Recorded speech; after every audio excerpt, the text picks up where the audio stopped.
Attack से कोहराम मचा दिया है। नेतन्याहू को समझ नहीं आ रहा कि हिजबुल्लाह ने इजराइल के मिसाइल हेडक्वार्टर को कैसे आखिर उड़ा दिया।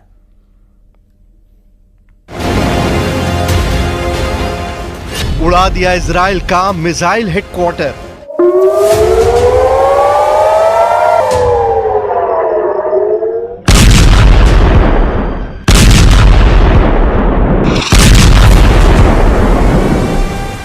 पिछले 72 घंटे में हिजबुल्लाह के हमलों ने साबित कर दिया है कि जंग के मैदान में हिजबुल्लाह लड़ाके इजरायली सेना पर बहुत भारी साबित हो रहे हैं। इजरायली सेना भले ही दावा करे कि उसने दक्षिणी लेबनान में हिजबुल्लाह की कमर तोड़ कर रख दी है, लेकिन हकीकत में जमीन पर अब बाजी पलटती नजर आ रही है। ऐसा लग रहा है कि 11 महीने की जंग में हिजबुल्लाह ने पीएम नेतन्याहू और उनके कमांडरों के वॉर प्लान को डिकोड करके उसकी धज्जियां उड़ाना शुरू कर दी है। हिजबुल्लाह का सबसे ताजा हमला इजराइल के सफाद में हुआ, जहां आईडीएफ का एक गुप्त अड्डा मौजूद था। हिजबुल्लाह का दावा है कि उसने तिब्रियास झील के उत्तर पश्चिम में स्थित इजरायली सेना के मिसाइल हेडक्वार्टर को भयानक ड्रोन हमलों से तबाह और बर्बाद कर दिया है। आईडीएफ के गुप्त अड्डे पर धमाका, मार दिए इजरायली। हम आपको एनिमेशन के जरिए दिखाते हैं कि आखिर हिजबुल्लाह हमले पर क्या दावा कर रहा है।